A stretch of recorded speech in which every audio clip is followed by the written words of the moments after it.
I'm sorry, is that Drytron?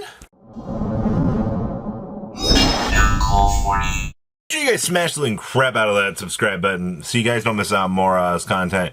I don't know how this regional breakdown spawned in the way that it did, but there is some interesting things to happen here. Now, I will say our meta is a little bit dry right now. I'm not going to be the first one to be like, oh, this game is questionable, but it is a little bit rough around the patches just to kind of see how the game is. So we have two branded variants doing well, and of course they're both the standard Despia branded builds.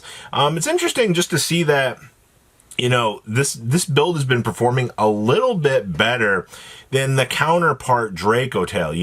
Draco Tail was doing pretty decently well for a while, but as you kind of shifted from like region to region, like branded has just been doing a little bit better in terms of, the meta. We also do see one Vanquish Soul Challenger making its way into the top cut. This is not surprising to say the least. Like, Vanquish Soul's definitely been doing decently well. I mean, it ended up winning the event. Now, we also have a Drytron deck. Now, this Drytron deck did something a little bit crazy. It managed to get second place. And when we take a look here at our list in a second, I assume that there is some super spicy tech choices in this deck to have actually allowed this deck to do some craziness. We also do have Malice, which is pretty standardized.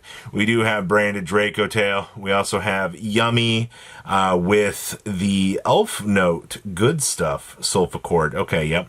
And we also have a Mitserugi variant, which is actually looking like it's just a pure Mitserugi deck. We have seen a lot of these Mitserugi decks have tested out some different variables kind of over time, but I think in terms of what you have for this list, this is a pretty good representation. Like, you've got one rogue deck and you have the rest of the meta kind of doing its thing. Now, winning our event is the power of Vanquish Soul. And of course, every one of these lists is going to be bringing Shifter in. I mean, like, this is just how this goes at this point. Like, Shifter ends up just being a stupid good ignorant card. We are doing 2 heavy Borgar in this list. It amazes me that people are getting away with playing these lists with only 1 heavy Borgar. Like, I feel like, especially like on the regional side of things, where there's a lot less availability to you on certain things, like you need cards that can toggle in to, at least reset your resources, and that way you're not going to get totally bullied out of the room by potentially, some of the dumbest options that the opponent could have. Still playing 1 field spell. We are playing the Queen down here. Tact Talents is pushed into the side deck. Even Called by the Grave is pushing into the side. We also have Retaliating Seas down here. Magna Hut action as well. Everything that's kind of present in this list looks pretty decent. Next up is Shay's Drytron list. And there it is. There's the card that I was kind of expecting that this deck wanted to have access to. That way, we can just roll through. Because, I mean, like, the standard thing is what? You're able to set up Dad, and then, you roll through the Vanities Ruler, and you're basically established on, like, a top-end boss monster sequence that, your opponent's not necessarily going to be able to do. I also see we are playing Triple Jack in the hand. This is fine. You have so many level 1s in this deck that you can just roll whatever 3 you're going to want, and you're basically good to get the setup for this. Also see, we're side decking the Thrust, which means we have the DD Grounds to rotate in. I see we've also got the Illusion Gate. We have all of the standard good cards to do its thing. It's just, the reason why I think this deck was able to do well is just having access to good, consistent, boss monsters is good. Next up here, we have Mammo's Malice special. Now, Malice in its current incarnation in the OCG is really not a surprising, or in the TCG is currently not surprising. Like, we rely on Red Ransom to kind of be the thing to go. I see we are playing the pack bit in here. I see feels like we're getting ready for Harmonium just a little bit early, which is fine. We're going with one of each of the 2 trap cards while delaying out the other additional copy, which I think is fine. Honestly, the traps Cutting the other one, I think, is fine. We live in a time where it's not going to necessarily matter all that much, but you just want things to be as streamlined as you can get. Are playing the terraforming to bring in the field spell. We have Gold Sark toggle as well. And of course, you know, Dimensional Fissure. Remember, there's been a lot of discussion. People want to see Dimensional Fissure go during the next ban list. So, you know, we'll have to wait and see if that actually comes to fruition. We have the other branded special for us here. I do see that we are playing the Tri-Brigade Spriggans kit. This has become a pretty normal, like, one-of within the list, because this card does a lot for the deck. Also, find it so strange to see Fallen and Virtuous, which, by the way, in a deck like this, is a Monster Reborn or a pop. You know, you're able to do some very broken things with this card. And the fact that we just see list going, well, you know, we'll play it as a 2-of. Is it because, like, your game plan is not getting around long enough to have these, you know, matchups matter? I'm not really too sure where we are with this idea right now, but I always find it a little bit interesting to see the counter build up to, you know, the reasoning for this. Also, side decking with branded in red, I think, is just fine. All right, next up here, we have our Draco Tail special. 43 cards, by the way.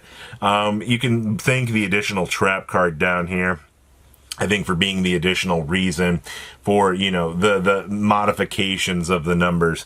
Just because, like, you may as well slot it in. Maybe you know, kick the call by down to the side so you have access to all 3 trap cards in the main deck, which I think works out just fine. We do see the triple copies of Fallen and Virtuous in the main deck. Somebody got the memo, right?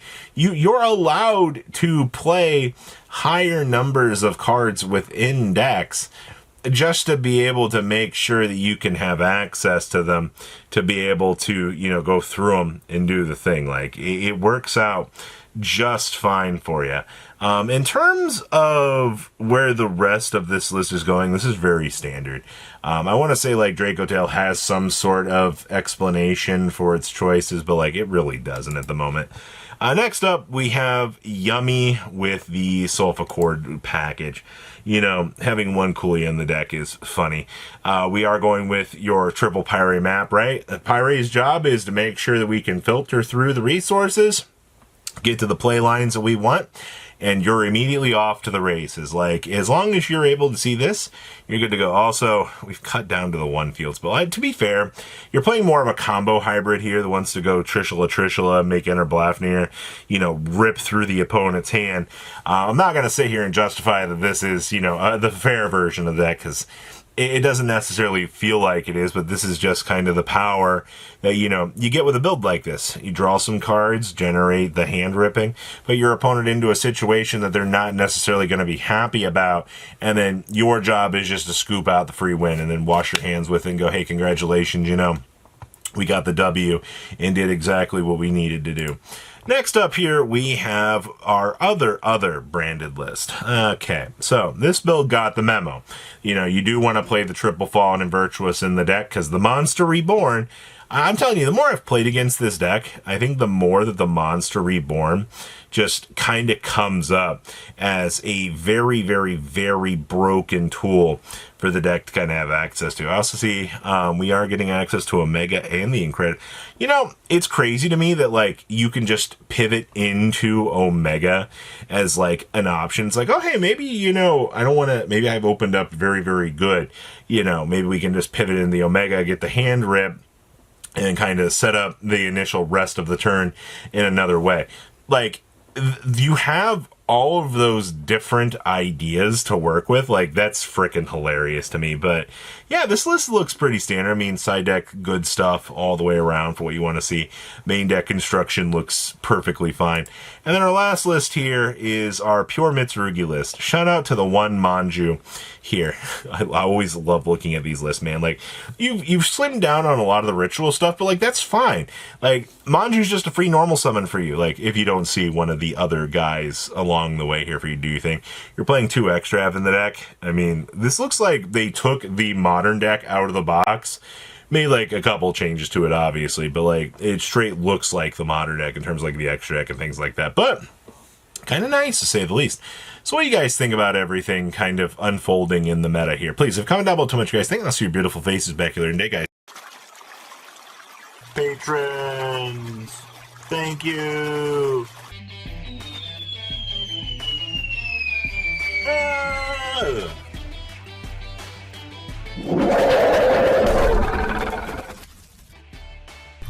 Thank you so much for watching. Check out these other videos.